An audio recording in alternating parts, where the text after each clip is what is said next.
Buenas, me llamo Imanol, vengo del País Vasco y bueno, empezamos bien porque Imanol fue un nombre inventado por Sabino Arana, así que bueno, y luego resulta que tengo 8 apellidos vascos y no solo 8, sino 16. Y claro, ¿qué se espera de un vasco con estos antecedentes? Pues eso, que hable euskera, ¿no? No es mucho mérito porque es una lengua materna y bueno, y claro, ¿qué se espera también de un vasco? Pues que vote vasco también, ¿no?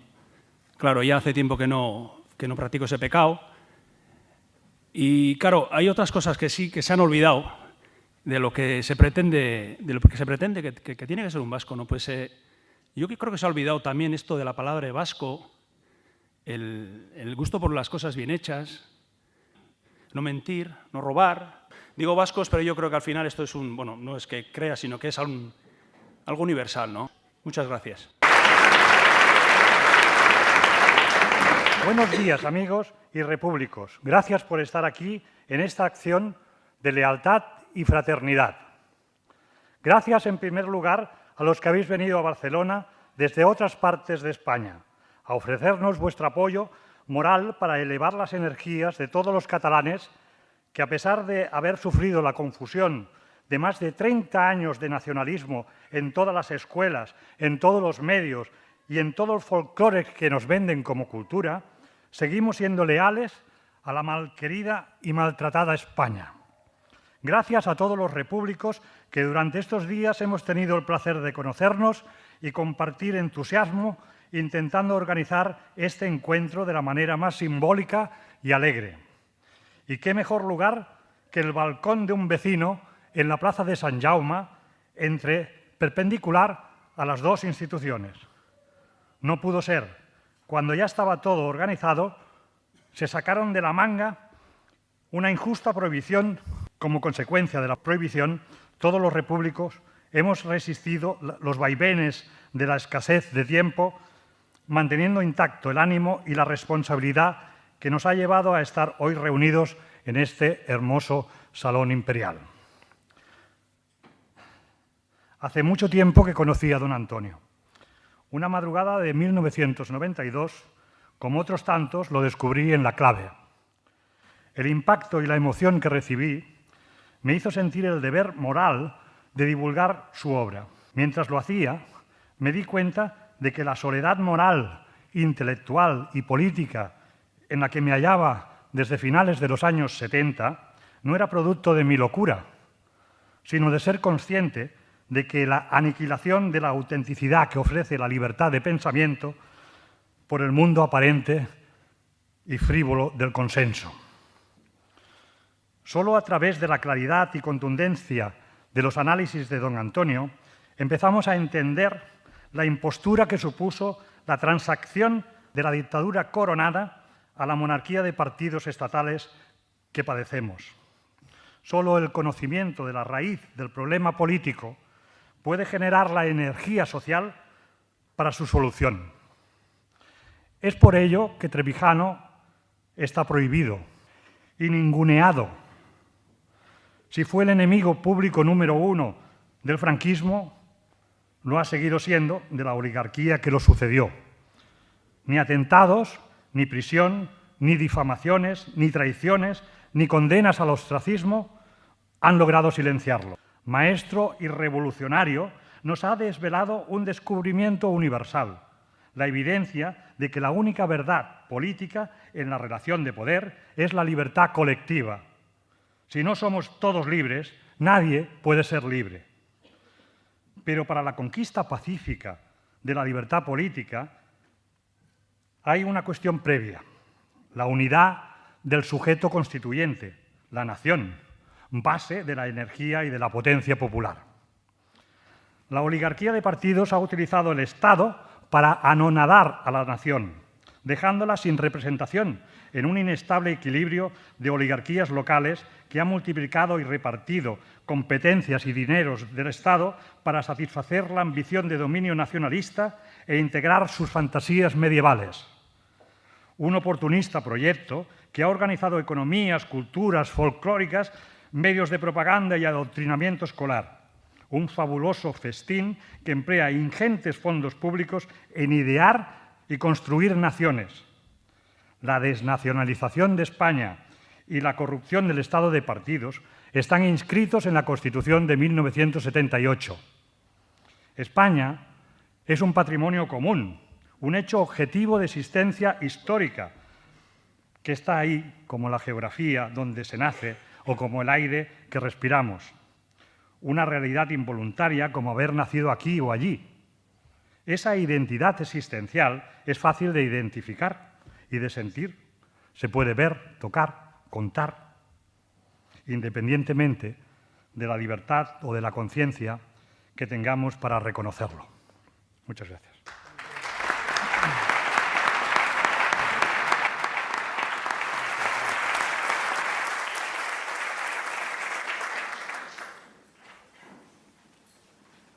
Mi nombre es Armando Merino. Es un verdadero honor poder tener la posibilidad de estar hoy aquí, sentado en esta tribuna y sentado al lado de mi maestro también, don Antonio. Yo no tengo ninguna formación política ni intelectual, soy simplemente un músico, pero que descubrió hace ya 6 años la figura de don Antonio por casualidad, sin saberlo, en Internet, y desde entonces pues no he parado ni de leerle, ni de escucharle, ni tampoco de intercambiar, sobre todo, gustos musicales y inquietudes e ideas. Es un honor proceder a continuación a leer el relato de los 30 hechos más relevantes de la acción política de don Antonio, los cuales quizás no son para todos conocidos, o quizás una parte sí, una parte no. Y estoy muy emocionado de poder proceder a ello. Nuestro relato comienza en mayo de 1943. Don Antonio contaba con tan solo 16 años y a esa temprana edad cometió su primer acto de sabotaje. Fue en el Instituto Francisco Suárez de Granada. A las 8 de la mañana, cuando los alumnos realizaban en posición militar, cantaban el himno a la Falange, don Antonio arrojó un cubo de basura desde la ventana del primer piso, saboteando por completo todo ese acto. Fue tan bien planificado que nadie supo jamás quién había sido el autor. En julio de 1967, el señor García Trevijano, abogado de la empresa Magro, que era propietaria de la fábrica de medias Vilma y que estaba situada en el lugar donde hoy están los juzgados de Plaza de Castilla, pidió a su secretario, José Escobedo Mayans, que ocupara la vivienda interior para vigilar el inmueble vacío. En ese lugar organizó una reunión de directivos de comisiones obreras para preparar el Congreso Nacional que tendría lugar a primeros de octubre siguiente. Esa reunión clandestina no fue jamás descubierta. En la posterior reunión del Congreso, a finales de septiembre de ese mismo año 67, fueron detenidos, unos días después de su celebración, 17 delegados de comisiones obreras y el mismo José Escobedo Mayans. Primeros de octubre de 1967. Informado por un almirante inglés, amigo del conde de Barcelona, de que Franco había perdido el conocimiento durante una cacería en Cazorla, el señor Trevijano tomó la iniciativa de proponer al director general de Seguridad, coronel don Eduardo Blanco, un plan urgente en caso de fallecimiento del caudillo. Este plan, trasladado al ministro de Gobernación, don Camilo Alonso Vega, fue aceptado. Un avión militar recogería en Estoril a don Juan de Borbón y lo trasladaría a Madrid para que presidiera el entierro y los funerales del generalísimo, situando al príncipe Juan Carlos pasos atrás a su derecha. Repuesto de la lipotimia, el jefe del Estado, el plan secreto quedó anulado, pero la relación del señor Trevijano con las máximas autoridades militares quedó establecida. En la primera entrevista entre el señor Trevijano y el director general de Seguridad, este puso en libertad a don José Escobedo Mayans. 9 de febrero del año 1968. Franco autorizó la entrada de don Juan en España para el bautizo de su nieto Felipe. el conde de Barcelona pidió al señor Trevijano que organizara una entrevista secreta con la autoridad militar de su confianza. El señor Trevijano aprovechó el día de visita de don Juan a Menéndez Pidal para que, a su regreso a la Zarzuela y rodeado de la escolta de policías, así como acompañado del duque de Alburquerque, simulara parar en el paso de vehículos contiguo a la Clínica de la Concepción, en la calle Isaac Peral, para cruzar la calle de improviso y entrar en el número 4 de la Plaza de Cristo Rey, donde ya le esperaba el señor Trevijano. Don Juan subió al piso 8º, donde 2 horas antes le esperaba el teniente general Manuel Díaz Alegría, quien confirmó a don Juan la información que el señor Trevijano le había dado. Allí se acordó seguir con el plan ideado para un fallecimiento repentino del generalísimo. Unos días más tarde, Juan Carlos invitó a almorzar a Trevijano en la Zarzuela. Estuvieron solos. Agradeció al señor Trevijano la discreción con la que había organizado las visitas a su padre y le dijo: «Como tienes tan buena acogida en Estoril, averigua de qué lado está Eugenio, secretario de Administración de don Juan, si con mi padre o conmigo». Don Antonio le replicó: «Ese favor te lo puede hacer cualquier cortesano que te adule. No sabía que tú eras una parte distinta de la de tu padre. No seguiré comiendo contigo. Salgo ahora mismo hacia Estoril para informar a tu padre de lo que me has pedido». Antes de las 22 horas, el señor Trevijano ya estaba reunido con el conde de Barcelona y don Pedro Sáenz Rodríguez en el bar del Hotel Palacio de Estoril. Allí relató literalmente lo sucedido. Don Juan permaneció reconcentrado, sin pronunciar una sola palabra. Don Pedro exclamó: «A partir de ahora no llamaré al príncipe Su Alteza, sino Su Bajeza». 8 de marzo del mismo año, 68. El señor Trevijano organizó y presidió en el Hotel Meliá Princesa de Madrid la presentación de Servan Schreiber como autor del libro Le Défi Américain, ante 2000 personas orquestadas con la sola consigna de «Libertad, libertad». No hubo incidentes ni detenidos. 15 de marzo, 1968. Don Antonio María Oriol, ministro de Justicia del gobierno de Franco, se presentó a las 12 de la noche en el domicilio del señor Trevijano, en la Plaza de Cristo Rey, para comunicarle que venía del Consejo de Ministros celebrado en el Pardo y que allí se había concertado un atentado contra la vida de Trevijano. Este le preguntó si Franco lo había aprobado. El señor Oriol había jurado no revelar nada de lo que se oyera en Consejo de Ministros. Trevijano le dijo, no obstante, que estaría siendo organizado por el grupo falangista de José Solís. 6 de abril, 1968. El señor Trevijano redactó clandestinamente y durante 3 meses la Constitución para la Independencia de Guinea Ecuatorial, informando al Comité de los 24 de la ONU de los obstáculos que oponía el Ministerio de Asuntos Exteriores a los delegados guineanos presentes en la Conferencia Constitucional de Madrid. El juez de orden público, Mariscal de Gante, le abrió un proceso por un gravísimo delito, pero lo archivó tan pronto como Franco recibió un mensaje de Diallo Otelli, secretario general de la Organización por la Unidad Africana, advirtiéndole de que si tal proceso continuaba, toda África rompería relaciones con España. Dicha Constitución no entró jamás en vigor tras la independencia. Fue sustituida por la que redactó Miguel Herrero de Miñón a las órdenes del ministro Castilla. Entonces se organizó la primera difamación contra el señor García Trevijano en el diario Pueblo, acusado de corruptor de los guineanos patrocinados por el ministro Castilla, a quienes Trevijano ni siquiera conoció. 16 de julio de 1969.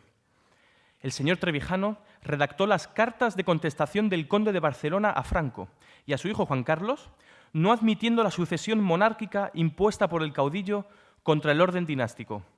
Estas 2 cartas fueron lacradas y entregadas por don Juan al embajador de España en Lisboa, Jiménez Arnau, el día 17 de julio de ese mismo año 1969.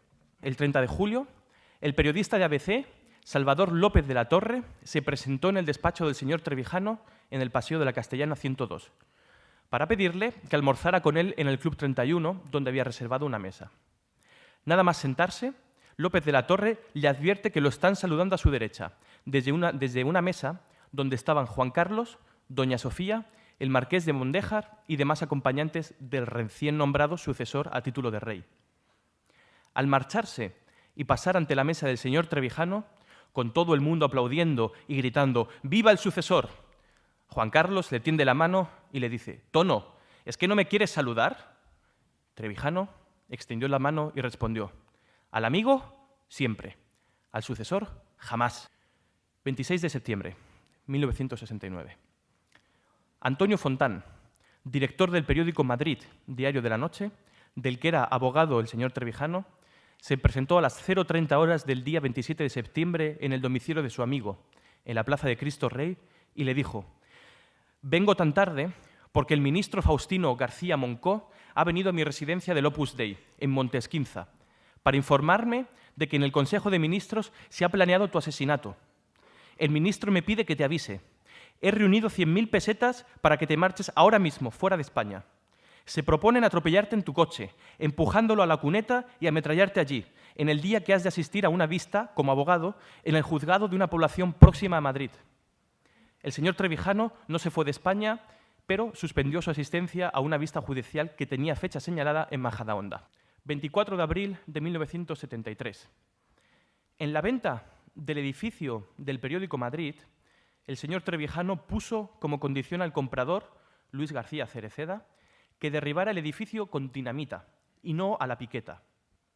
El día de la implosión convocó a todas las televisiones extranjeras para que la voladura pareciera decretada por el gobierno. El New York Times publicó en portada una gran fotografía de la voladura del edificio con el siguiente pie: así trata Franco a la prensa. 21 de diciembre de 1973. Al día siguiente de la muerte de Carrero Blanco, el señor Trevijano convenció a don Juan de que debía levantar su bandera dinástica contra el nombramiento de su hijo como sucesor de Franco a título de rey. Don Juan aceptó la idea y pidió a Giscard d'Estaing, presidente de la República Francesa, que lo invitase a una cacería como pretexto para realizar, en París, declaraciones a la prensa oponiéndose al nombramiento de Juan Carlos como sucesor de Franco. 14 de enero de 1974. Don Juan declaró al periodista Edouard Belby, del semanario L'Express, propiedad de Servan Schreiber, su voluntad de repudiar el nombramiento de su hijo como sucesor. El señor Trevijano aprovechó ese viaje para presentarle en el Hotel Meurice a Manuel de Irujo, del gobierno republicano en el exilio, a Jesús María Leizaola, miembro del gobierno vasco en el exilio, y a José Martínez, anarquista, director de Ruedo Ibérico, a quien el señor Trevijano le había financiado el relanzamiento de esa famosa editorial. La prensa española se hizo eco de la presencia de don Juan en París como la vuelta de don Juan a la política, la rentrée. Durante su estancia en París, Trevijano propuso a don Juan que hiciera unas declaraciones al periódico Le Monde el día de su onomástica, el 24 de junio. De acuerdo con Trevijano, el director de Le Monde, André Fontaine, designó al periodista Marcel Niedergang para que se encargara de realizar dicha entrevista en Estoril, incluyendo en ella los 14 puntos que Trevijano había redactado. Primera semana de mayo de 1974. El secretario de don Juan, coronel Lacour, llama por teléfono desde Alicante al señor Trevijano para comunicarle que don Juan no hará las declaraciones a Le Monde previstas para el 24 de junio. Trevijano le dice que no lo acepta, que es un compromiso con Le Monde que ha de cumplir y que estará con Marcel Niedergang el día 23 de junio en Estoril para preparar la entrevista del día siguiente. El 23 de junio de 1974, don Juan recibe al señor Trevijano en el domicilio particular del señor Lacour. Le comunica que lo han dejado completamente solo, que nadie lo apoya para hacer las declaraciones. Trevijano le pregunta si no quiere perjudicar la posibilidad sucesoria de su hijo Juan Carlos. Don Juan le contestó: «De mi hijo, je m'en fiche, me importa un bledo». En previsión de esta negativa, el señor Trevijano se había hecho acompañar por Rafael Calvo Serer, Javier Vidal, José María Díaz de Aguilar y Gabriel Rincón, 4 monárquicos incondicionales de don Juan, para que ellos pudieran dar testimonio de ese momento histórico. Trevijano pide a don Juan que repita a sus amigos lo que le había dicho de Juan Carlos. Ante la insistencia de sus amigos monárquicos, don Juan admite una posibilidad para hacer las declaraciones: que Trevijano convenza a don Pedro Sáenz Rodríguez, a cuyo fin le invita a almorzar al día siguiente, 24 de junio, junto con don Pedro. Trevijano acepta con la condición de que asista un testigo y propone como tal a don Javier Vidal, casado con una hija de Huarte, de Pamplona. 24 de junio de 1974, por la mañana. Almuerzo en un restaurante en las afueras de Estoril. Don Juan pide a Trevijano que explique a don Pedro las razones por las que debe hacer las declaraciones a Le Monde. Apenas transcurridos unos segundos, don Pedro lo interrumpe diciendo vaguedades. Trevijano le dice a don Juan que es inútil, que don Pedro no le escuchará. La escena se repite varias veces. Trevijano dice que no hace más el ridículo y que se va. Don Juan le pide que antes de marcharse escuche, por favor, el discurso que don Pedro le ha preparado para esa tarde, en la fiesta de su onomástica. Don Juan ordena a don Pedro que lea el pequeño discurso. Cuando termina, don Juan, ansioso, le pregunta a Trevijano su opinión. Este le responde literalmente: «Es el discurso típico de un traidor». Don Pedro estuvo a punto de sufrir una apoplejía. Don Juan pide a Trevijano que aclare dónde ha visto la traición y le pide a don Pedro que repita la lectura. Comienza a leer y apenas transcurrido un minuto, Trevijano interrumpe. Ahí está la traición. El discurso decía en ese pasaje: «Como titular de la dinastía, tengo el deber de vigilar la conducta de la corona para que ésta no se aparte de la legitimidad», etc. Y levantándose de su asiento, Trevijano añadió: «Yo no almuerzo con un traidor», y se fue. Apenas andados unos metros en la calle, lo alcanza don Juan, diciéndole: «Tienes razón, esa frase indica que he abandonado la idea de reinar para convertirme en vigilante del titular de la corona, mi hijo, y le he pedido a don Pedro que la suprima. Quiero hablar contigo a solas en casa de Lacour». Trevijano respondió: «Es mejor que no la quite, para que no se continúen engañando los 500 monárquicos que acudirán esta tarde a felicitarle». Don Juan llevó en su Volkswagen a Trevijano, y ya en casa de Lacour, don Juan se explaya y le confiesa la verdad. «Estoy solo y atacado en mi propia familia. Sufro continuas vejaciones. Incluso me dejan sin comida, sin criados y la nevera vacía, para que abandone mi pretensión al trono». Se despide de Trevijano diciéndole: «Eres la única persona leal entre todos los que me han rodeado, y tengo la mala suerte de que eres republicano». Ese mismo día, el 24 de junio, por la tarde, Trevijano marchó desde Estoril al Hotel Lis de Lisboa, donde lo esperaban, para conocer el resultado de su entrevista con don Juan, Santiago Carrillo, Tierno Galván, Calvo Serer, Raúl Morodo, José Joaquín Díaz de Aguilar y Alejandro Rojas Marcos.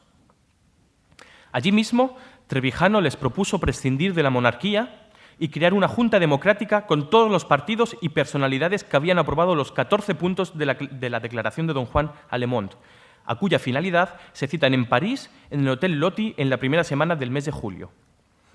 En esos primeros días del mes de julio de 1974, se reúnen los fundadores de la Junta Democrática y aceptan titularla Junta Democrática de España, como propuso Tierno Galván. La Junta fue presentada el 25 de julio en el Hotel Intercontinental de París por Santiago Carrillo y Calvo Serer. A la misma hora se presentó en Madrid por García Trevijano y los miembros del Partido Andalucista Alejandro Rojas Marcos y Miguel Ángel Arredonda en la Cueva Sésamo de la calle Chegaray, donde habían dado cita en secreto a varios periodistas. A finales de octubre del mismo año se celebra una asamblea extraordinaria de la Junta Democrática en el Hotel Loti de París, a la que asisten unos 20 miembros con derecho de voto. Santiago Carrillo propone que la Junta sea una plataforma de notables para entablar negociaciones con el gobierno de Franco. Trevijano se opone frontalmente, alegando que él no ha fundado la Junta con esa finalidad, sino para que sea la organizadora de un movimiento popular pacífico para conseguir la ruptura democrática del franquismo y la apertura de un periodo de libertad constituyente. Santiago Carrillo pide que se someta a votación. La tesis del señor Trevijano sale vencedora. Frente a los 3 votos que consigue Carrillo, Partido Comunista, PSUC y Comisiones Obreras. Carrillo promete que será leal al acuerdo de la Junta y que ordenará a todas las organizaciones del PC que ayuden al señor Trevijano en la creación de juntas democráticas por toda España. Y el PC cumplió con ese compromiso. 12 de marzo de 1975. El comisario del Mercado Común, Claude Cheysson, invitó al señor García Trevijano a pronunciar un discurso en la sesión inaugural del Parlamento Europeo para presentar a la Junta Democrática de España, tras el cual se celebraría una rueda de prensa ante los medios presentes en dicha ocasión. En la sede del Parlamento, bajo la presidencia de Georges Espenal, acompañado del comisario Claude Cheysson, el señor Trevijano se dirigió a los diputados en nombre de la oposición al régimen de Franco. Les dijo que no venía a pedir ayuda, sino para resaltar que la libertad, a punto de ser conquistada por el pueblo español, dirigido por la Junta Democrática, sería la primera libertad política propiamente europea, puesto que hasta entonces había estado disfrutando de la libertad conquistada por el ejército de Estados Unidos. El señor Chesson contestó que esa reflexión sería una piqûre que estimularía el ánimo de este Parlamento. Después de la sesión, en la antesala, se celebró la rueda de prensa que Tierno Galván debía hacer. Atenazado por el miedo, Tierno comenzó diciendo que la Junta era un grupo de amigos tratando de lograr acuerdos. Fue inmediatamente interrumpido por el señor Trevijano con las siguientes palabras. «Gracias, señor Tierno. La conferencia de prensa la continuará el señor Alfonso Cosío, catedrático de Derecho Civil en la Universidad de Sevilla». 21 de junio de 1975. Ante el éxito internacional que obtuvo la Junta con su reconocimiento por el Parlamento de Estrasburgo, motivó que el PSOE, Felipe González, y la Izquierda Democrática, Joaquín Ruiz Jiménez, junto con el MC, UEGT, ORT, Partido Galego Socialdemócrata, Unión Socialdemócrata Española, Unión Democrática del País Valencià, Consejo Consultivo Vasco, Reagrupament Socialista y Democràtic de Cataluña y Partido Carlista, crearan la Plataforma de Convergencia Democrática, propugnando un régimen de libertades parlamentarias y sindicales, dentro de una estructura federal del Estado. Ojo, fecha, estructura federal. Ojo. En junio de 1975. El 6 de noviembre de 1975, el señor Trevijano sufrió un atentado en el cuarto piso de la calle Claudio Coello, número 50, mientras se encontraba reunido con don Jaime Cortezo, don Eurico de la Peña, don Manuel Muñoz Salvadores y periodistas venezolanos. A los 5 minutos de comenzar la reunión, irrumpieron en el despacho 3 individuos encapuchados, armados con metralletas y mazas medievales. Obligaron a los presentes a tumbarse en el suelo boca abajo y los golpearon con las mazas. El señor Trevijano sufrió graves daños en las vértebras cervicales y rotura de 2 costillas. Al regresar a su domicilio, Trevijano encontró una amenaza inminente y muy seria contra su vida, por lo que el día 8 de noviembre se escondió en un bungalow en el club de golf del Puerto Banús, elegido por Miguel Ángel Arredonda del Partido Socialista Andaluz. Allí escuchó por la radio la muerte de Franco y se fue inmediatamente a Madrid. 26 de marzo de 1976. Joaquín Ruiz Jiménez visita al señor Trevijano en su despacho de la Castellana, comunicándole que considera posible la fusión de la Junta Democrática y la Plataforma de Convergencia Democrática en un solo organismo de la oposición. El señor Trevijano le dice que esta fusión será imposible mientras la plataforma mantenga en su programa la estructura federal del Estado y un sistema de gobierno parlamentario. 2 días después, por teléfono, el señor Ruiz Jiménez comunica al señor Trevijano que su idea de no mencionar ni la forma de Estado ni la de gobierno había sido aceptada y que podían comenzar las negociaciones inmediatamente. Reunidas las representaciones de ambos organismos en el despacho del señor Trevijano, en pocos días se logró un acuerdo de fusión con el único extremo desagradable del veto que puso el PSOE al Partido Socialista de Andalucía. El día 26 de marzo se firma el documento de la fusión, dando lugar a la Coordinación Democrática, llamada Platajunta, de la que fue nombrado coordinador por unanimidad el señor García Trevijano. 3 días más tarde, el 29 de marzo, a las 5 de la tarde, se había convocado ya una conferencia de prensa en el despacho del señor Trevijano para presentar la Platajunta. Cuando ya habían llegado al despacho los señores Raúl Morodo, Javier Solana, Javier Dorronsoro y Nazario Aguado, se presentó a la policía. Y mientras se llevaba detenidos a Morodo y Solana, Trevijano pudo saltar desde la terraza posterior a la calle Carbonero y Sol sin notarlo a la policía, para impedir que subieran a su despacho los restantes miembros de la Coordinación Democrática. Volvió a su despacho por la puerta principal y allí fue detenido junto con Javier Dorronsoro y Nazario Aguado. Tanto Morodo como Solana fueron puestos en libertad tan pronto como llegaron a Dirección General de Seguridad. Conducidos a los calabozos de la Puerta del Sol, los otros detenidos permanecieron casi 3 días incomunicados para ser trasladados después a la cárcel de Carabanchel. A la semana de estar preso, recibió la visita del diputado por Valencia, don Joaquín Muñoz Peirats, quien vino a verlo a petición del rey Juan Carlos para transmitirle su pesar por no poder intervenir en un asunto que Fraga se atribuía como algo propio. Abril de 1976. El juez de orden público, Gómez Chaparro, pretendió abrirle diligencias en la propia cárcel de Carabanchel cuando ya llevaba casi un mes encerrado y le preguntó si se declaraba autor de un delito contra la forma de gobierno, puesto que se había reconocido artífice de la redacción del documento constitutivo de coordinación democrática y había invitado a los demás comparecientes a firmarlo. Trevijano le respondió: si en lugar de actuar usted como un policía de Fraga ejerciera su función de juez, sabría que yo no he cometido un delito contra la forma de gobierno, sino otro mucho más grave contra la forma de Estado. Indignado por las palabras del señor Trevijano, el juez gritó, dirigiéndose a la secretaria: ¡desacato, desacato! A lo que el señor Trevijano respondió: ¿me va usted a meter en la cárcel? El juez se marchó sin práctica alguna y Trevijano siguió siendo el prisionero de Fraga.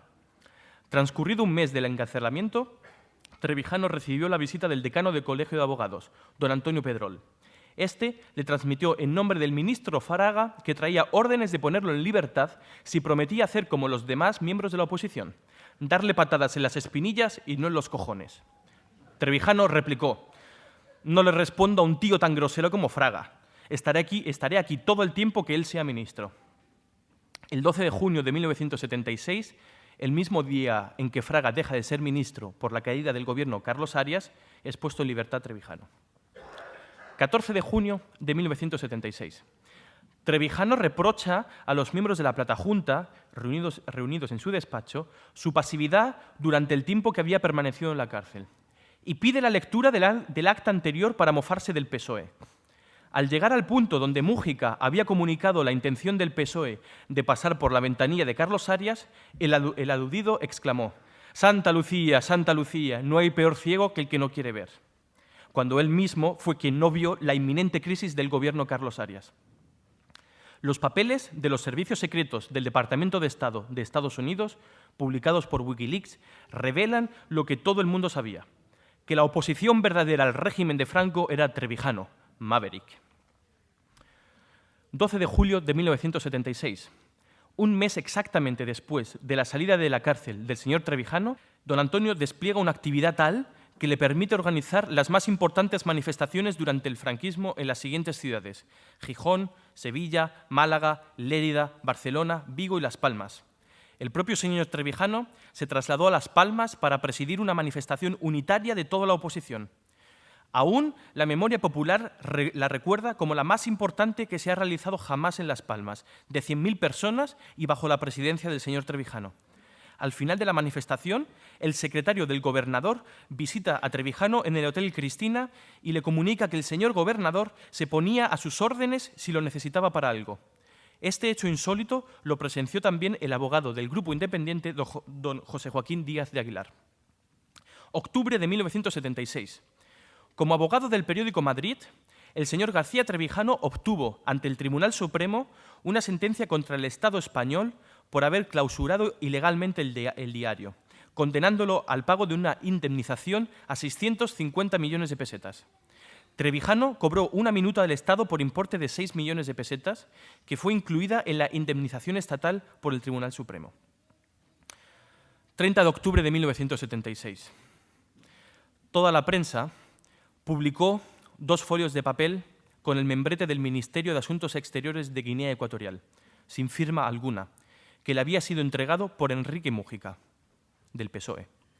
En dichas hojas se decía, entre otros infantilismos y monstruosidades, que el señor Trevijano había obtenido del presidente Macías la exclusiva del comercio exterior de dicho país y que le había aconsejado cometer un genocidio de 90.000 guineanos, aparte de redactar las sentencias de muerte de los enemigos de Macías, que, dicho sea de paso, desaparecieron sin ser juzgados.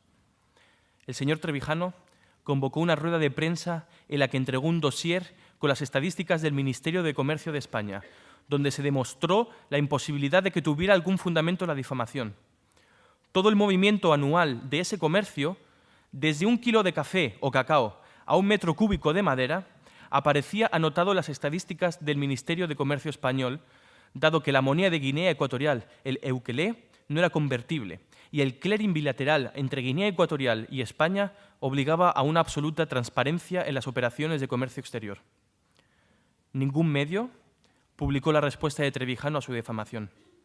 El señor Trevijano interpuso 13 querellas contra los medios que publicaron esta grosera infamia. Ninguna fue admitida en los juzgados. Ante tanta corrupción de la judicatura, Trevijano llamó al magistrado Cesario Rodríguez Aguilera, de la clandestina Jueces para la Democracia. Esta excelente persona trasladó la petición del señor Trevijano de que su difamación fuera juzgada por ellos. Le pareció moralmente bien y así lo transmitió a la organización de Barcelona. Esta, sin embargo, le rogó a Cesario que hiciera comprender al señor Trevijano la imposibilidad de lo que pretendía, pues todos los miembros de Jueces para la Democracia sabían muy bien que la difamación de Guinea había sido obra exclusiva del PSOE, y ellos no querían enfrentarse a ese partido. Y para terminar este relato, nos situamos 10 años después, a 1 de marzo de 1986. El señor García Trevijano entregó al tesorero del Partido Comunista de España, Leopoldo María Panero, en el despacho situado en el Paseo de la Castellana número 102, la cantidad de 16 millones de pesetas en papel moneda, con el compromiso de que el PC empleara todo ese dinero en la propaganda del no a la entrada de España en la OTAN. El señor Trevijano aclaró a Leopoldo María Panero que su donativo era debido a que el anterior condominio del mundo había dado paso a la absoluta hegemonía militar de Estados Unidos, por lo que la OTAN había devenido innecesaria. Y en este momento es un auténtico honor para mí presentar al protagonista de todos estos hechos, don Antonio García Trevijano.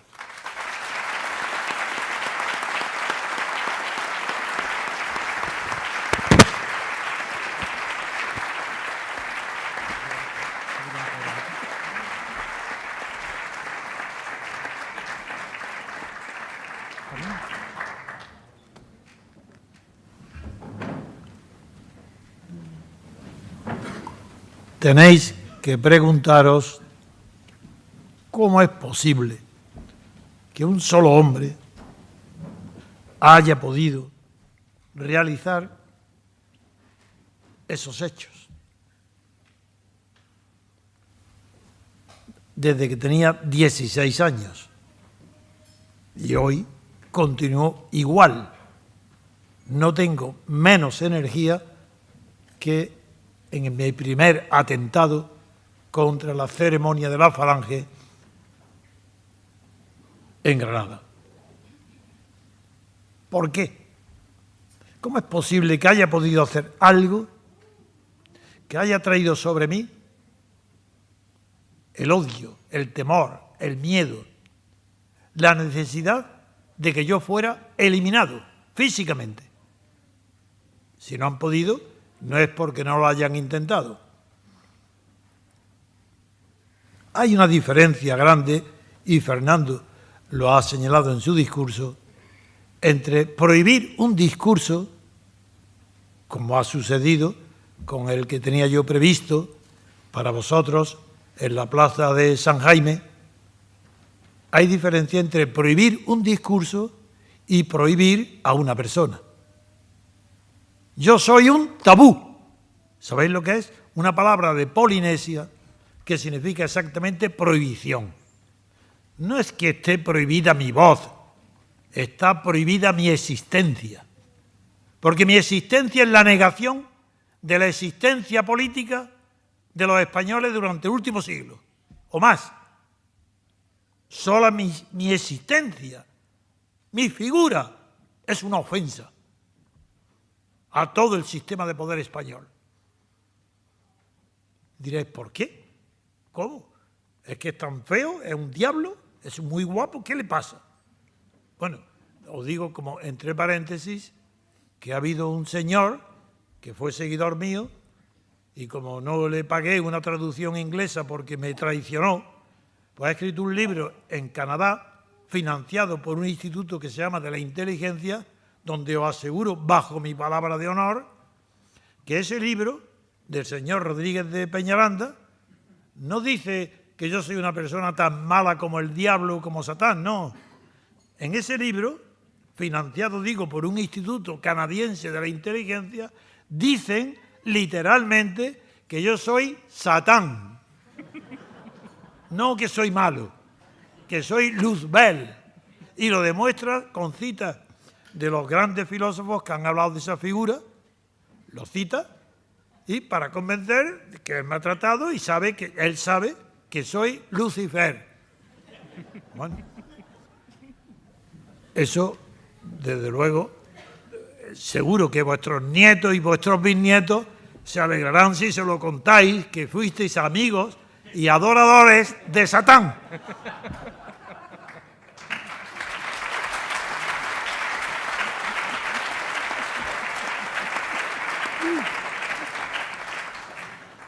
Sigamos. Al ser tabú, no es que esté prohibido este discurso o el otro, estoy prohibido yo. ¿Y cómo puede estar prohibido una persona? Si existo, pues estoy prohibido. Porque soy tabú. ¿Por qué? Cuando lo diga, no lo vais a creer. Porque soy la demostración científica, la demostración de la naturaleza, la demostración de la historia, de que es posible que la palabra de un hombre sea la acción de la humanidad. Eso es lo que no comprenden ni toleran. Yo no soy un hombre de palabra. Eso no significa nada. Soy un hombre de acción. Hasta el punto que los libros de pensamiento mío, tan alabados, son el producto de mi reflexión mental sobre mi propia acción. No necesito estar apoyado por nadie. Sé lo que he hecho. Sé a lo que he dedicado mi vida. A la conquista de la libertad por vosotros, por los demás. Y dirán, ¿qué altruismo? No, ¿qué egoísmo? ¿Qué egoísmo tan feroz que no hay nadie en el mundo ni en la historia que haya tenido un egoísmo semejante? Porque yo no soy libre si no lo sois vosotros.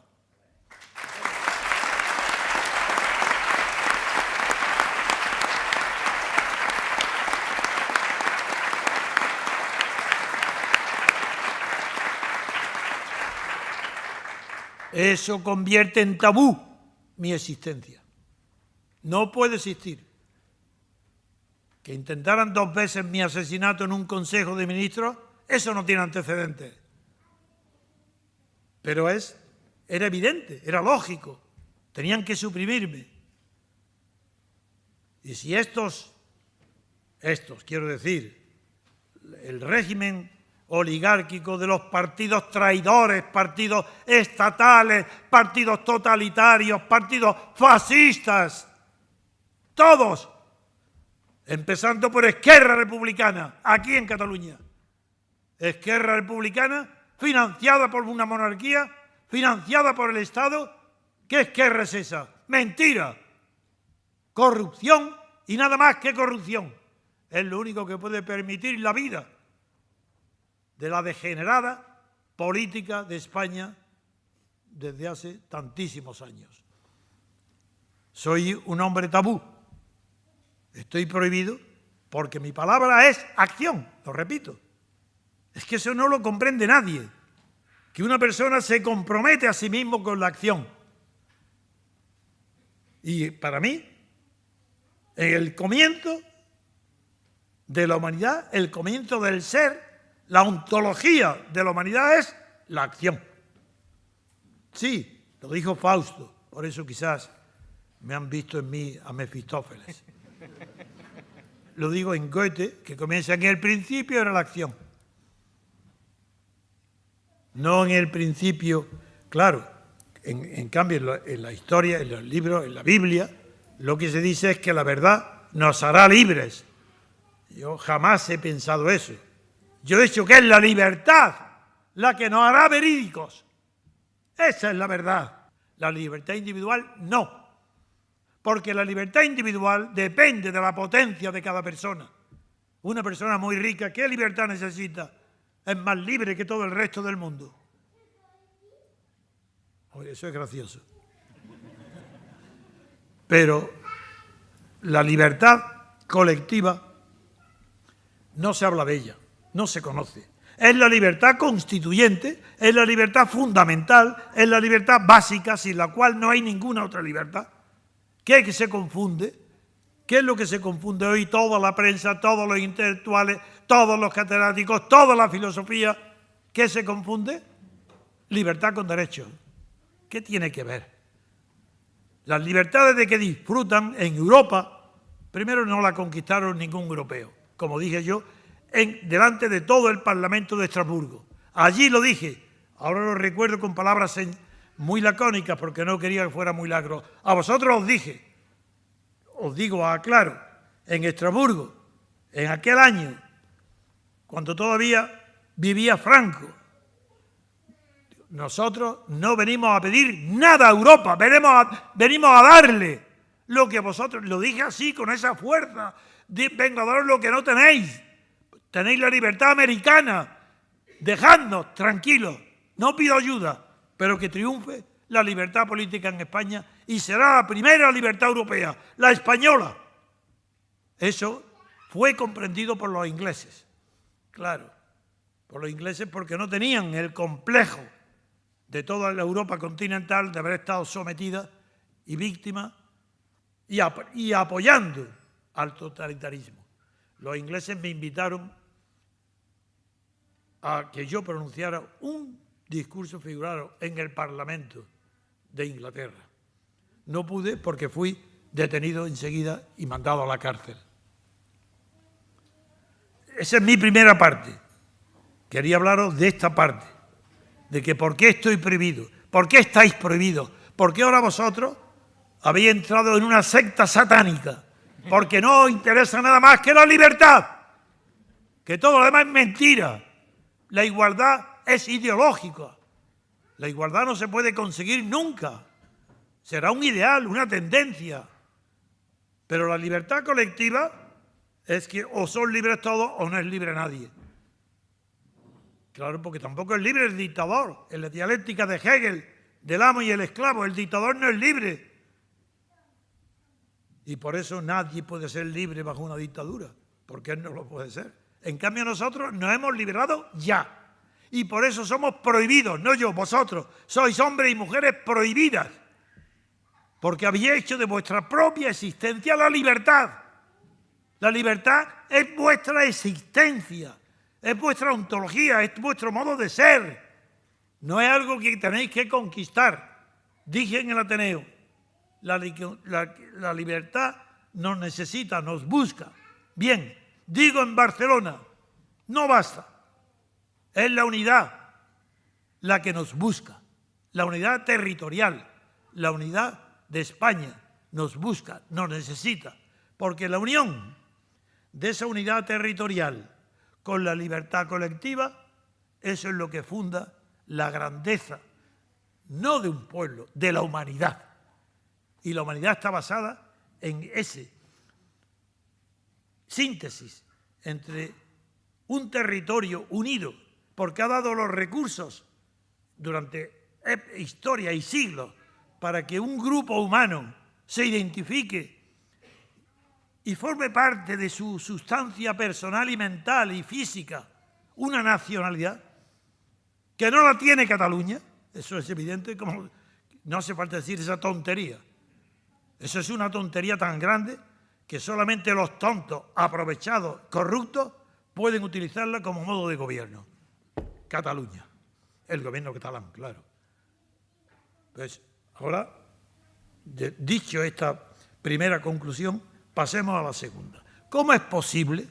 ¿Por qué se destruye y cómo se puede destruir la unidad de España, la unidad territorial? Al principio, hasta hace poco, querían aplicar a Cataluña el derecho de autodeterminación. Ahora ya nadie se atreve a esa tontería. Dice, no, todo el mundo ya reconoce, sí, el derecho de autodeterminación solamente es para los pueblos colonizados o que han sido colonizados y se liberan mediante ese derecho de autodeterminación. No hablaré ni una palabra de esto porque lo he hablado muchas veces y lo conocéis todos. Pero diré, en cambio, sí, lo que no se comenta, ni se dice, ni se critica, que es el derecho a decidir. ¿Qué es eso del derecho a decidir? El derecho a decidir, que ahora es la bandera del separatismo, es el derecho a decidir. ¡Qué fundamento! Y ahora se agrega, por si faltaban pocos,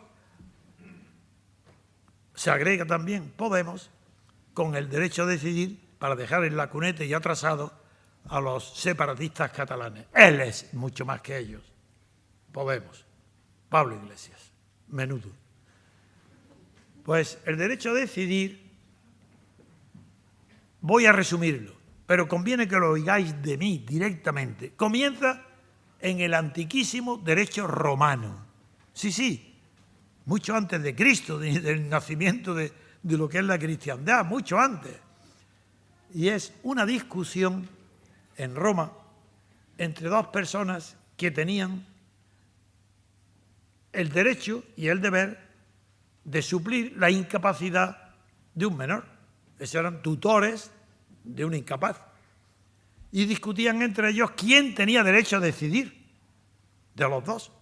Y el derecho romano decidió en aquella ocasión que el derecho a decidir pertenecía a los dos. Y creó una fórmula en latín que ha sido famosísima, hasta el punto que cuando se habla de una fórmula jurídica, ¿cuál es la fórmula? Dice la fórmula, todos los jurisconsultos, los conocedores, los que de verdad conocen el derecho y la historia del derecho, saben de qué habla. La fórmula es el derecho a decidir, que dice en latín, quod omnes tangi, lo que a todo el mundo, omnes, afecta, alcanza, la conclusión, todos deben aprobar. Muy bien, de acuerdo, eso es derecho privado, no derecho público, eso es derecho privado. De ahí pasa el código justinianeo. Del código de Justiniano, del corpus jurídico, pasa a la Edad Media, a los glosadores, y pasa a la Iglesia. Y la Iglesia lo incorpora al Código de Derecho Canónico y ahí está todavía, donde dice exactamente, ahí se llama la fórmula. Lo que afecta, lo que atañe a todos, todos deben aprobar. Bien, ya sabemos lo que es. Vamos a tomarlo al pie de la letra, ¿queréis? Venga, vamos a lo que afecta a todos, que es la independencia de Cataluña. Lo que a todos afecta, todos deben de aprobar. Aprobar. En un referéndum, si no aprueban, eso no es. En eso se equivoca Pablo Iglesias porque es un ignorante, un indocumentado, una persona que cree que cuando estaba descansando debajo de un manzano, Newton le cayó una manzana y le pegó un golpe en la cabeza. Lo despertó, se puso a pensar y descubrió la ley de la relatividad. Os doy mi palabra de honor, vistos por mí en la televisión. Y dicho otra vez, y repetido. Luego, aparte de eso, este hombre le preguntan si ha leído a Kant y dice que no, pero que, claro, que puede citar una de sus grandes obras, La ética de la razón pura. Bueno, para los que no tengan un poco idea de las palabras, se puede decir un lapsus, ha confundido crítica con ética. No, porque la crítica de la razón pura no trata ni de una línea, ni una coma de la ética ni de la moral. Eso es la crítica a la razón práctica. Bien, este hombre ahora trae como última noticia aquí el derecho a decidir. Bien, como el derecho a decidir es omnes, la palabra clave, vamos a tomarlo al pie de la letra. Venga, de acuerdo, es verdad. El derecho a decidir es una maravilla. Venga, vamos a aplicarlo. Cataluña, independiente. Omnes, ¿a quién tangi? ¿A quién alcanza? ¿A quién afecta? Hombre, desde luego afecta a los catalanes, pero es que igualmente afecta al resto de España. No es lo mismo, el resto de España ya no es la misma que sin Cataluña. Luego, omnes, también está España. ¿Cómo que está España? ¿Y dónde está Europa, la Unión Europea? Es que, hombre, claro que sí, atañe, tangi también a Europa. ¿Cómo a Europa? Pero si Europa está en la OTAN, Bueno, Tangier también afecta a la OTAN. ¿Cómo? ¿Estados Unidos? Sí, claro, Estados Unidos. Señores, vamos a convocar un referéndum para pedirle a la OTAN y a Estados Unidos que Cataluña sea independiente.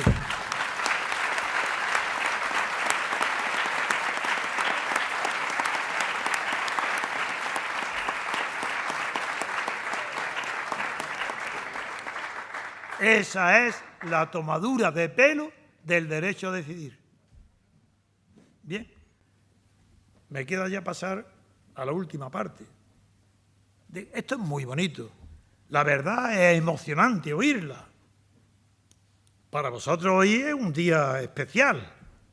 Habéis venido de muchos puntos de España y aquí no hay miles por las prohibiciones que hemos sufrido. Que fue, claro, se anuló todo lo que estaba preparado. ¿Acaso eso es significativo de qué? La última parte es ¿qué hacer? En el Ateneo de Madrid, yo inconscientemente no me di cuenta porque estaba tan emocionado del recibimiento que empecé a hablar y no sabía cómo terminar la frase y la terminé diciendo que la libertad, nosotros no buscamos la libertad, es la libertad la que nos busca. Fruto de, sincera, pero producto de mi emoción. Aquí he pensado esta noche, saben todos los que me conocen, saben que yo para preparar esto dedico 1 minuto, 2 minutos, 3, lo otro me parece falso. No sea falso. Lo que quiero decir es que en mí es tan inseparable mi cerebro de mi acción que perder el tiempo en preparar un discurso, es que me digo, pero ¿qué tiempo? Te quedé un micrófono, hay gente delante, según la cantidad de gente, según sus caras, háblales. Y es lo que hago. Se depende del ambiente, así hablo. Y eso digo. No me iba a perder tiempo como un intelectual. Pues, ¿qué hacer? Así como soy hombre de acción y en Ateneo hemos descubierto, digo hemos en plural, porque he podido transmitir lo que implica la libertad política, que nos busque ella a nosotros, que nos creemos nosotros muy listos, muy inteligentes, muy honestos, porque deseamos y buscamos y hacemos todo aquello que está en nuestra mano para conquistar la libertad. Y yo digo, no, es la libertad la que nos busca. No creáis que es una frase retórica de un escritor. No, es la expresión de un sentimiento procedente de alguien que conoce muy bien la cultura, que conoce muy bien la filosofía, y del mismo modo, por ejemplo, que Martin Heidegger dice que algo debe tener de objetiva la verdad cuando permite que nosotros le arranquemos los secretos a la naturaleza, porque la verdad está ahí fuera de nosotros, pero algo tendrá en nosotros, algo habrá de verídico, de verdadero, de atracción, pero verdad, cuando le arrancamos la verdad a la naturaleza. Yo digo igual, pero mucho más profundo, a la política y a la moral. ¿Qué tiene la verdad moral de fuerte que nosotros tenemos que ser instrumentos inconscientes de la búsqueda de la verdad, de la lealtad, que está ya fuera de nosotros y está ahí, está a nuestro alcance y no lo sabemos? ¿Por qué no lo sabemos? Porque siglos y siglos y siglos de historia política y de historia de la educación y de historia de la filosofía, nadie nos ha dicho nunca que la verdad está ahí, que hay que buscarla y cogerla y traerla, y que ella es la que debe inspirar nuestras acciones. Bien, esa es mi tercera parte ahora. ¿Qué hago yo aquí en Barcelona? ¿Para deciros lo que ya habéis oído en Madrid? No. Aquí estoy a algo concreto. Quiero saber si hay voluntad, fuerza en Cataluña para responder a mis provocaciones, a mi acción. Yo quiero proponer una acción, pero ¿cómo la voy a proponer si no tengo la seguridad absoluta de ser seguido, de ser participado? No digo obedecido, digo participado en lo mismo que yo pienso, Yo quiero proponer algo concreto. ¿Para qué? De momento, para que Cataluña deje de ser el ejemplo del mundo de la mentira. Deje de ser el ridículo y el payaso del mundo entero. Cataluña, su gobierno, claro, la Generalitat. Son un gobierno de payasos para hacer reír. Ese Arturo Mas, ese pavo real que ni siquiera sabe pisar por temor a pisar huevos. ¿Pero quiénes son estos? Estos ignorantes, pero estos atrevidos que quieren la independencia de Cataluña. ¿Por qué la quieren? Ah, amigo, primer descubrimiento. Todo poder es una relación. No hay nadie que tenga poder si no hay alguien que obedezca o responda a ese poder. El poder es una relación, no es una situación, ni un acto. ¿Y qué pasa con la relación de poder en Cataluña? Pues que el soberanismo, el independentismo, la sedición de Cataluña, el delito de sedición, la secesión y el delito de sedición, que lleva años cometiéndose, no encuentra respuesta, no encuentra freno, como el poder es una relación, como dijo Montesquieu, repito, que un poder llega hasta donde puede llegar porque otro poder lo frene, eso es la verdad. Montesquieu parecía que había vivido en Cataluña. Aquí el poder catalán, ¿qué es el poder de la Generalitat? Llega hasta donde le dejen llegar, porque si no hay otro poder enfrente que se lo ponga, no tiene límite. ¿Y qué es lo que quisiera ser Cataluña? Pues como Roger de Llúria. Eso quiere ser, fundar Atenas. Si lo que quiere Arturo Mas es pasar de que Cataluña funde y domine el Mediterráneo, Atenas, como si estuviéramos en la primera o la segunda cruzada, porque hubo unos almogárabes de Cataluña, y son los catalanes los que fundaron, pues todos, hicieron las cruzadas. No es que sea Colón y Marconi y Américo Vespucio, no es que todos hayan nacido en Cataluña. Es que no hay posibilidad alguna de que fuera de Cataluña haya algo que merezca la pena. Y este pavor que produce este gobierno de la Generalitat es lo que vengo a combatir. Pero decirnos ya, don Antonio, díganos ya qué podemos hacer. Yo sí sé lo que hay que hacer. Si yo fuera solo, si no necesitara tropa ni mandos intermedios, si dependiera de mí, bueno, este gobierno no me aguanta no un asalto de boxeo, ni el primer segundo. Mi visión, mi traje, mi cara, lo echa para atrás corriendo.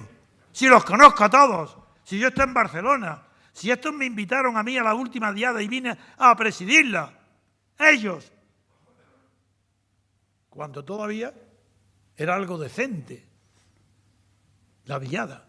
Hoy, instrumento de separación. ¿Y a dónde voy a parar? Pues voy a parar a que yo no puedo ordenar, ni ser general, ni ser conquistador de la libertad, si no hay un ejército civil dispuesto a conquistarla, pacíficamente, pero de acuerdo conmigo.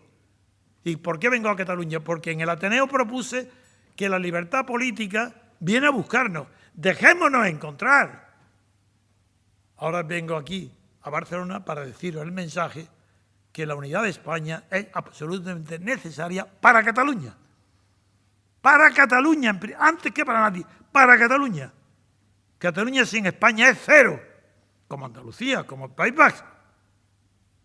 ¿Y para qué vengo aquí? A pediros ayuda. ¿Pero ayuda para mí? No. Ayuda a vosotros mismos. Ayuda a la verdad. ¿Y cuál es la verdad? La unidad. ¿Y cómo se puede conseguir la unidad? Retirando, combatiendo y quitándole de las manos lo que tienen. ¿Qué es lo que tiene el gobierno? No, eso es una consecuencia. ¿Qué tiene la Generalitat y los separatistas? ¿Qué tienen en sus manos? Lo que tienen en sus manos se llama técnicamente, teóricamente, filosóficamente, se llama hegemonía. ¿Cómo es posible que vosotros catalanes, me dirijo a la mitad de los catalanes, a la mitad, por las encuestas, cómo es posible que esa mitad se haya dejado vencer por una hegemonía que la dirigen prácticamente unos centenares de personas. Porque no hay que confundir el concepto de hegemonía política con el de hegemonía electoral. Yo no hablo de eso, estoy hablando del concepto cultural de hegemonía. Y ahí voy, ese es mi discurso, a eso vengo aquí. A retirarle, a conquistarle, a dejarlo sin hegemonía. Cultural. ¿Y cómo se hace eso? Porque la hegemonía que tienen electoral, que tampoco la tienen, están casi, la pueden tener, están a punto de tener la mayoría, pero lo que ellos tienen en sus manos es la hegemonía cultural. Es decir, tienen la verdad de Cataluña. Historiadores, poetas, escritores, profesionales, aquí en Cataluña tienen la hegemonía cultural.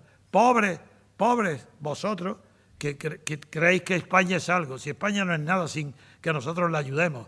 Si los catalanes quieren ser amigos nuestros, los separatistas, hombre, si no nos odian, lo que quieren es separación y ayudarnos. Pobre España, necesita la ayuda de Cataluña. Pues eso, vamos a quitarle la hegemonía. Me diréis, ¿y cómo se hace eso? ¿Que cómo se hace? Yo sé hacerlo. Y me diréis, ¿pero cómo? Pues un hombre que ha hecho eso que has leído ha demostrado que es capaz de hacer algo mucho más fácil, que es retirar la hegemonía cultural a la Generalitat, a los separatistas. Vamos a quitársela. ¿Pero cómo? Pues seguirme. Es que sois capaces de MCRC convencer para que seguir una estrategia y una táctica pacífica pero inteligente que retira en un año, he dicho que en un año, si se sigue esto, se retira la hegemonía cultural a los separatistas y la consecuencia será obvia. Luego cae madura como una pera, o no como una manzana, no en la cabeza de Newton, pero cae como madura la hegemonía electoral. Vendrá a consecuencia de la hegemonía cultural que no tenéis, que no tenemos, que la tienen ellos. Quitémosla. ¿Y a quién se la quitamos? ¿A la Pilar Herraola? Esa parte que enseña los muslos, otra cosa no puedo enseñar. Hablo de la televisión, ¿no? O sea, ¿a quién? ¿A Oriol Junquera? ¿A quién le vamos a quitar la hegemonía? Ellos no tienen la hegemonía. ¿De dónde viene la hegemonía cultural? ¿Por qué hay algo difuso, mucho más importante que las elecciones y mucho más decisivo que las mayorías electorales que tienen para gobernar la autonomía? ¿Qué es lo que hay de decisivo? ¿De dónde viene la cultura? ¿Y qué es la hegemonía cultural? ¿De dónde viene? Bueno, empezó con los pequeños grupos de historiadores, como en todo el mundo, que deforman, falsean la historia y convencen al vecino de al lado. Hombre, oye, ¿tú no sabes que nosotros descubrimos América? ¿Qué me dices? Pues sí, Colón nació aquí. ¡Hombre! Eso está demostrado. Así empieza. Así empezó hace un poco más de 100 años, no creáis que más. Y eso de los historiadores pasa a otros compañeros, pasa en la universidad, el Estado no tiene idea de por dónde van, no sabe combatirlo, fusila a Maciá con pan, cosas ridículas, absurdas, se combate a tiro una preeminencia, una mentira cultural. No. ¿Cómo se combate? Con la verdad de la cultura. ¿Y a quién le tememos? Si nosotros sabemos lo que es la verdad y la historia y la filosofía. A nadie. ¿Qué tenemos que ir? ¿Vamos a por ellos? Sí, claro. ¿A quién? No a los políticos. Esos son unos desgraciados. Esos se creen que son algo. ¿Vamos a dónde? Vamos a acabar con la hegemonía cultural allí donde está. Periódicos, televisiones, radios, universidades, catedráticos de historia, club de fútbol, club de lo que sea, de vinos. A donde esté la manifestación de las costumbres culturales, allí tenemos que ir. ¿Y cómo? ¿Qué hacemos? Pues no, yo no voy a inventar nada. Eso está inventado. Lo que pasa es que no está aplicado por nadie inteligente. Es más, se ha aplicado, lo que yo voy a proponer, se ha aplicado en el terreno exclusivamente económico, para hacer daño a una empresa.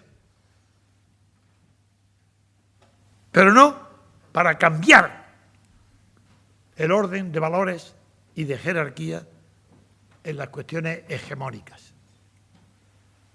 A principios del año 20, del siglo XX, un irlandés era el administrador de un hombre bastante rico en Irlanda, y cuando hubo la gran crisis famosa del hambre de Irlanda, pues ese hombre rico, que era propietario de muchas casas alquiladas y que necesitaba servicios del pueblo, que lo tenía, pues tenía un administrador que se le ocurrió la idea,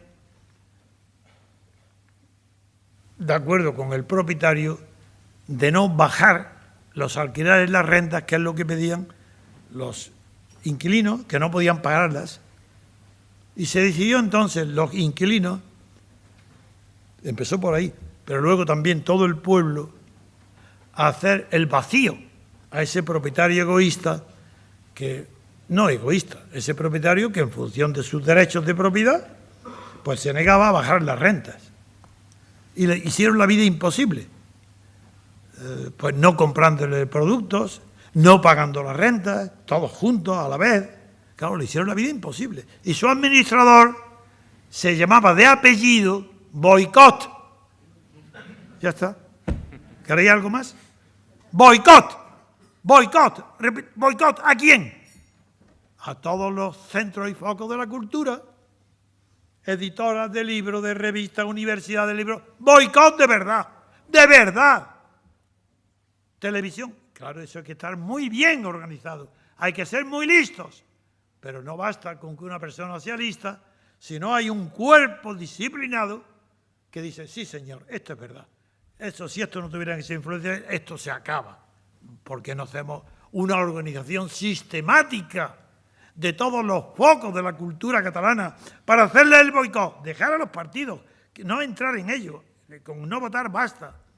Pero hay una organización de verdad, seria, para anular, asustar, anular a la vanguardia, empezando por él, porque ahora está cambiando, porque cambian los que parece que ya están menos fuertes los separatistas, nada, a la vanguardia, al periódico, a todo, a la televisión, a la TV3, a la televisión, a la radio, pero una campaña de verdad, sistemática, bien organizada.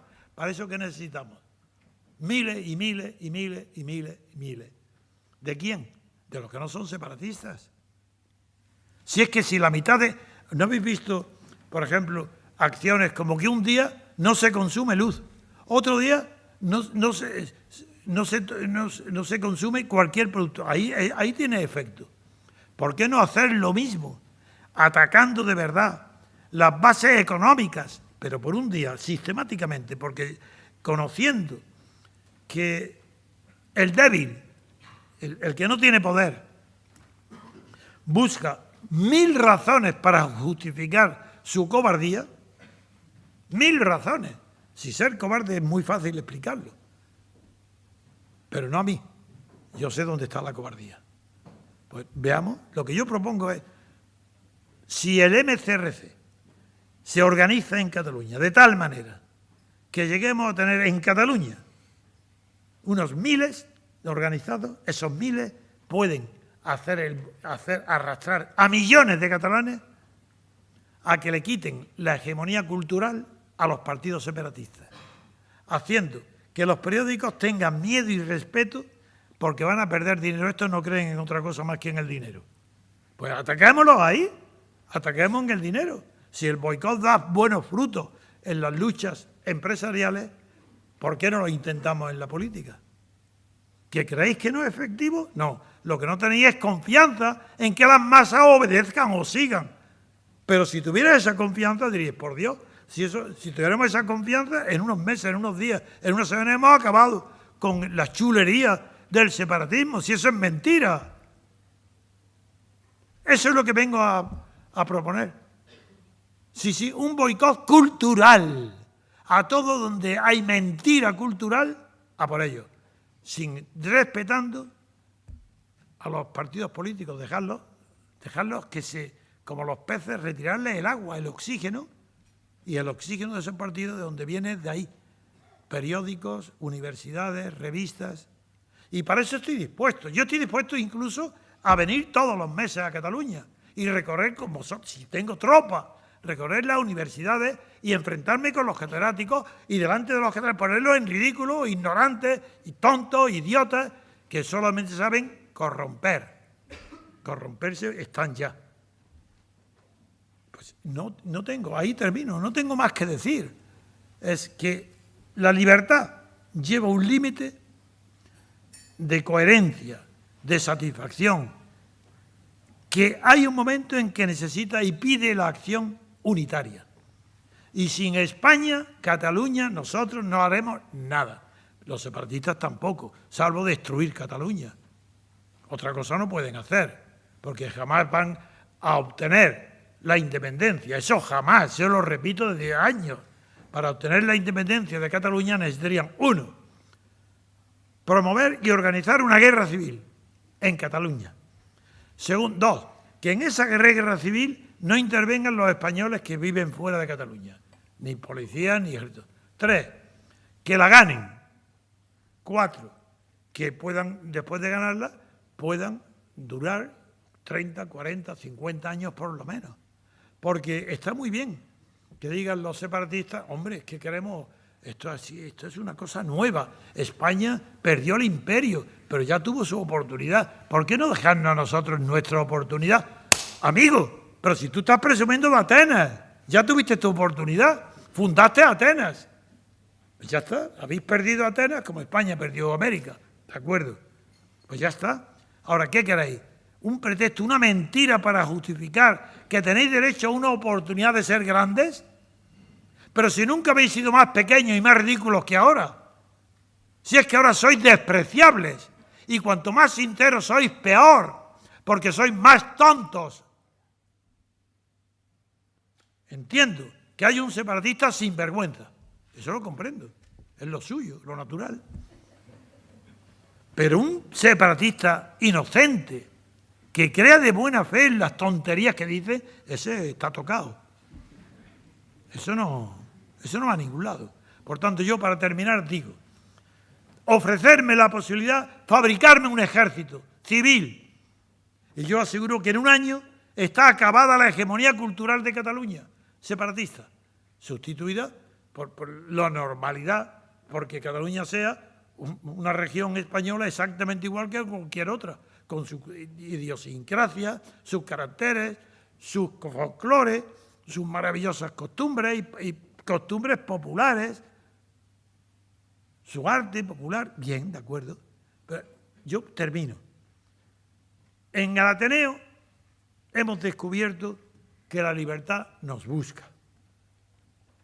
Yo quiero que pase Barcelona y este Roger de Llúria, que pase a la historia de las ideas, porque aquí hemos conquistado la idea de que es la unidad de España, que es la unidad de España, como base de la futura democracia, sin la cual no, esa unidad de España, sin saberlo nosotros, nos está buscando, nos está pidiendo a gritos, uniros, españoles, uniros, no consintáis que unos granujas, sinvergüenzas, ladrones, mentirosos, porque los que los siguen de buena fe no dan más que pena y lástima, esos son unos pobres gente, pues vamos a ponerlo en evidencia.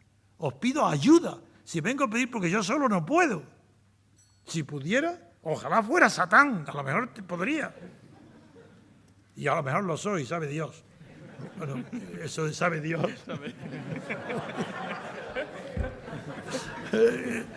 En fin, nada más quiero deciros que estoy feliz de volver a Cataluña y hace 30 o 40 años que no venía. La última vez que vine fue porque Tarradella, a quien yo no conocía en el exilio, recién tomado posesión de la Generalitat, pidió a Sebastián Auger, que era el propietario de un semanario que se llamaba El Mundo en aquel tiempo, que quería conocerme y que me invitaba a comer. Fui, asistí, os voy a contar, con eso terminamos la anécdota.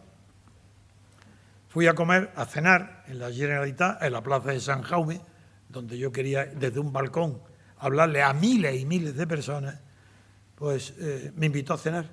Y él quería presumir ante mí, él sabía que yo, quién era yo, todo el exilio, yo era incluso el gobierno republicano, yo tengo cartas de Varela, Maldonado, de todo, diciendo que la única esperanza de España era yo, eso lo hacían todos. Y habéis visto, como ha contado Armando, que yo presento a don Juan nada menos que a Lizaola, que fue el Endacari del gobierno vasco, y a Manuel, el ministro de Justicia del gobierno republicano, Irujo.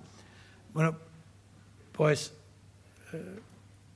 sabiendo que lo que nos espera es solamente esa búsqueda de la unidad, y que he citado esto, lo de Irujo, porque incluso el País Vasco viene a ser lo mismo y será nuestro próximo camino. Yo digo que si encontráis ese cuerpo, si lo lucháis, si os veis con la misma claridad que estáis en MCRC descubriendo la verdad, y sabéis que no es ideológica, sabéis que es cierto, que no mentimos, que no es propaganda, si de la misma manera encontráis la unidad del mismo modo, que no es propaganda, que el hombre es un animal territorial y que ese territorio lo definen las naciones, porque le ha dado resultado histórico, han tenido éxito, pues Cataluña ha tenido éxito porque era de España, si no, ¿de qué se hablaría de Cataluña? Pues bien, os pido, entonces, esa ayuda de que despleguéis, multipliquéis por 1000 vuestra actividad para decir cómo organizamos un boicot contra la cultura que está fomentando la mentira.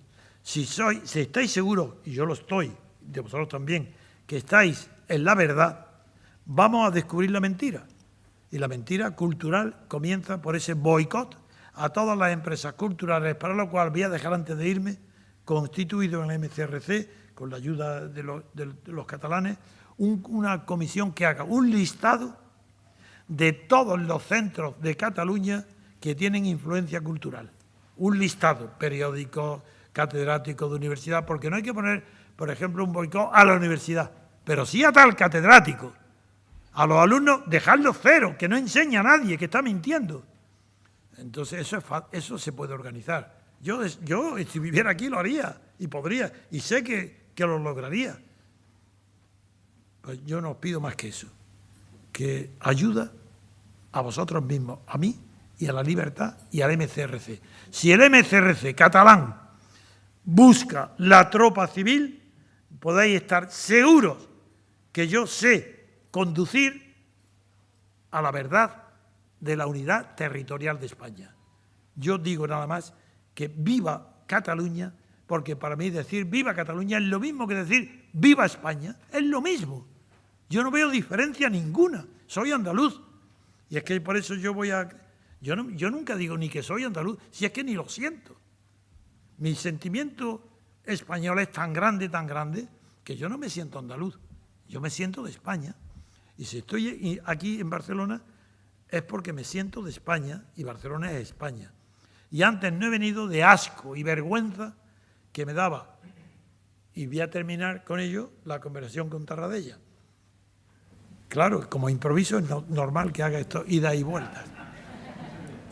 Tarradella quiere presumir ante mí de que él no era como los demás, que él era distinto, que él ha ido a ver a Suárez, pero que él ha obtenido y que él nos ha entregado, que él nos ha rendido como los demás, que todos los partidos han entregado nada. Suárez les daba, los legalizaba, les daba autonomía, les daba tal, y ya todo. Que él no, que él había resistido y que tal. Y cuando terminó estaba su mujer y el ministro de Hacienda de aquella época. Y su mujer también. Me acuerdo porque tengo aquí en mi mente la cara que puso la mujer cuando hablé yo. Cuando termina el Tarradellas, me dice que quería explicármelo, lo estaba presumiendo, encantado, contento de que Cataluña era distinto. Mira lo que había hecho él, no se había rendido a Suárez. Entonces yo le dije, señor Tarradellas, yo reconozco que usted es distinto de todos los demás. ¿Y sabe usted por qué es distinto? Porque ha sido el último en rendirse. Pero se ha rendido igual que el primero, en la cena. Y recuerdo la cara de su mujer, que es que ya me dio pena de ella, de verdad, porque es que la vi sufrir de tal manera. Y no me respondió Tarradellas, se quedó mirándome y no respondió una palabra.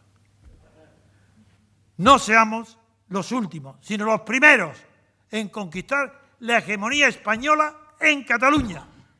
Gracias.